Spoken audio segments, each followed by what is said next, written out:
नमस्कार. आपण पाहत आहात बहुजन आवाज न्यूज चॅनल.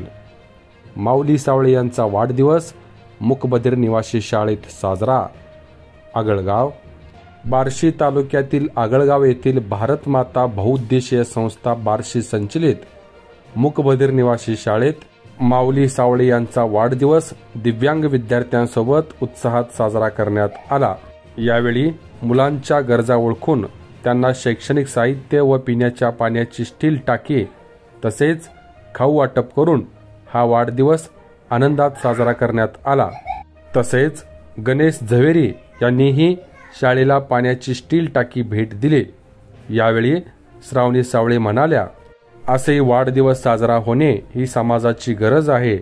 यावेळी पारस जेवरी, मच्छिंद्र सावळे, सागर पवार तसेच मुख्याध्यापिका, शिक्षक व शिक्षकेतर कर्मचारी उपस्थित होते.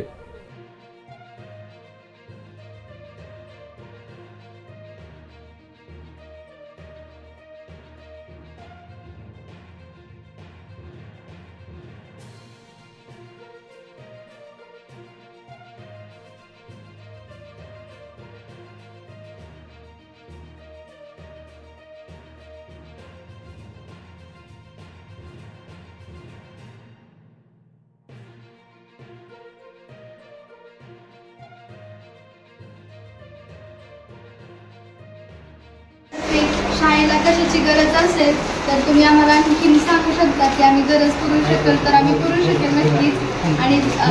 आणि काय कमी असेल ते पण सांगू शकता, आम्ही देऊ.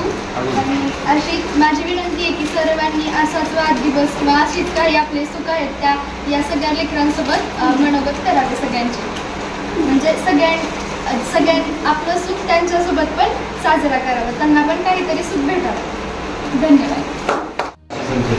मुकबधीर निवासी शाळा आगळगाव इथे या शाळेमध्ये आलेल्या सर्व मान्यवरांचं शाळेच्या वतीने, विद्यार्थ्यांच्या वतीने, मुख्याध्यापकांच्या वतीने आणि संस्थेच्या वतीने हार्दिक हार्दिक स्वागत.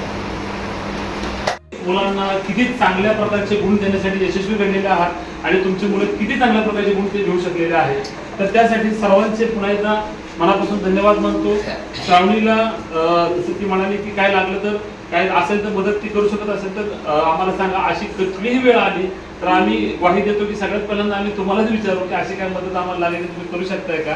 तर त्या दिलेल्या आश्वासनासाठी आणि याच्या मागे केलेल्या सर्व आश्वासन पूर्तीसाठी मी पुन्हा एकदा सावळे परिवाराचे, झवरी परिवाराचे आणि आज आवर्जून उपस्थित असलेले सागर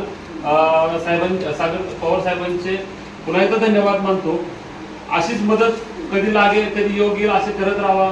असं स्नेह तुमचं वाढत राहो, अशाच उत्तुंग आयुष्यामध्ये तुमच्या बाहेर तुम्हाला येत राहो आणि अशीच तुमची प्रगती आणि अशीच पुढे तुम्हाला यश मिळत जावं हीच ईश्वरचरणी याच्या शुभदिनी प्रार्थना करतो. आणि एवढे बोलून माझे 2 शब्द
ताज्या घडामोडी जाणून घेण्यासाठी आजच बहुजन आवाज न्यूज चॅनलला लाईक, शेअर आणि सबस्क्राईब करा.